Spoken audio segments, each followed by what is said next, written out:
Behind Indiana Jones, there was another adventurer on the Atari.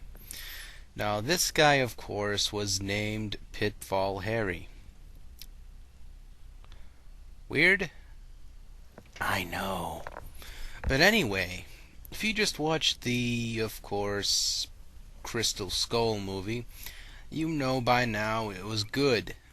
To celebrate that, I didn't quite want to whip out an Indiana Jones game. Get it? Whip? Ha ha ha ha. But in any case, I just wanted to bring out another title that, of course, is coming out for the Virtual Console. And it has its good and bad flaws and some comparisons to the engine it uses. I'll get into that quite in a second, trust me. But I'd like to go over Super Pitfall for the Nintendo Entertainment System, and trust me, this pile of shit hurt me more than it hurt you. And that's coming up next. Is it worth it? Okay. See the name here versus the rest of the game. It's like that standard game right now. But this is Nintendo's first horror cover based on what's up there.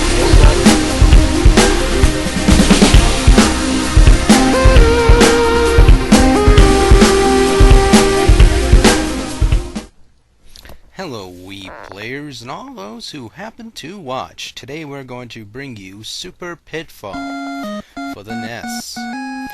Now, of course, when you first look at this game, you're thinking, oh boy, from left to right, gonna explore some jungles. Well, you're brought into the jungles alright. The jungles of annoyance, excuses aside. I mean, this game can be good, but it can also be bad. Positive examples is that it does use the Mario Bros. 1 engine. All the same sprites for that matter. Same movements, same everything. Even some of the enemies are taken from Duck Hunt. Look at little vultures at the bottom. Near the bottom, as you're going down, you'll notice these flying little creatures. Freaking fudge ice cream bar or something after this. I'm done playing this freaking game. Hell, I had that game in my freaking collection over there, and it's gonna stay over there. It's not even gonna pop that NES anymore. If that thing powers on my NES, the heads are going to roll. It's gonna be Apocalypta all over again up in this freaking place. Game, how you feel about the game. This website that Nintendo has for the Virtual Console sometimes, they kind of let people pick the bad games in the system. I mean, yeah, sometimes they can have some fair and decent things about them, but the rest of it just crap and it's almost unplayable. Unless, of course, they fix those mechanical glitches in the game. I don't want to play it. Let's put it that way. But that's it, folks. Thank you guys so much for watching.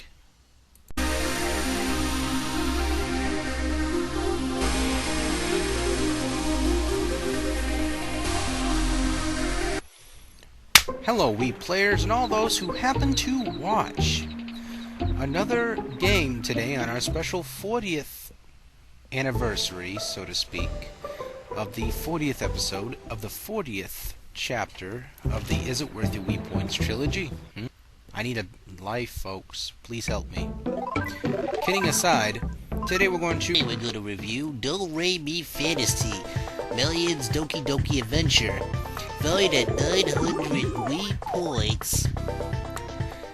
This game is expensive, but it's actually very good value if you want to put yourself in another pair of shoes aside from Super Mario World. Secret Castle Part 2.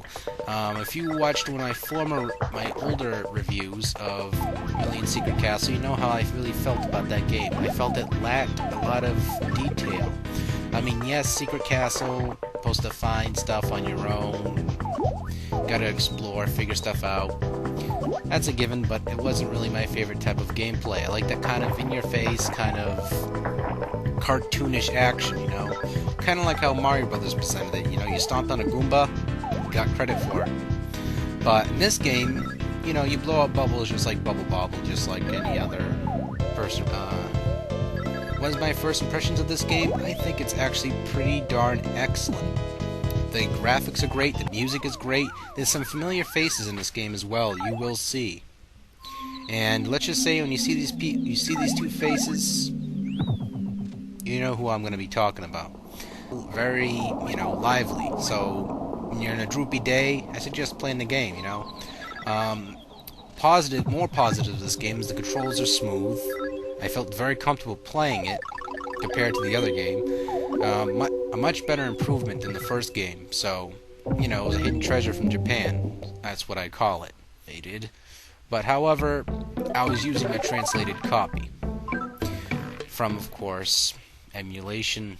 That's the only way I'll be able to physically play that game, unless, of course, I bought the cart and bought a Famicom to Super Nintendo converter. But, of course, that's a lot of freaking money just to review a game for a couple minutes. Download this game as it is worth the high value they charge. However, I do think it's kind of steep.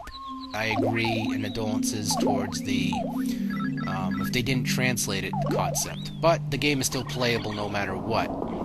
I mean, you don't need to read as you're carefully walking and destroying enemies on your path.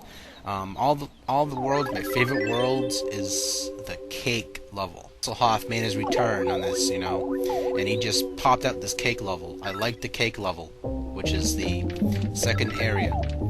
Great stuff. Now, when you purchase this game, I'll give you a little guide tip. When you're selecting the two, you'll know what I'm talking about once you get to that part. When you get to this part, you have a selection of a white and a black character. Not talking about racial characters, but you'll also know what I'm talking about. But when you get these characters, pick the white one. Trust me, you don't want to pick the black one. This sounds totally racial, doesn't it? Yeah. Screw it, just pick the black one. Even though the person say, why are you picking me? Because I'm black? No, because I feel awkward. Anyway, that's my review for this game. I suggest picking it up, even though the $10... Oh, not close to that. Yeah, it is $9, what am I saying? The $9 that you have to purchase this game with. Worth the value. It is worth your Wii points. And to close off today's episode, I'm going to play a little bit of footage for Moonstone. And of course, all these episodes are always up to you to decide the final judgment. I just give my opinion based upon what I played and experienced of the game. It's really just up to you to purchase the title. Well, thank you guys so much for watching.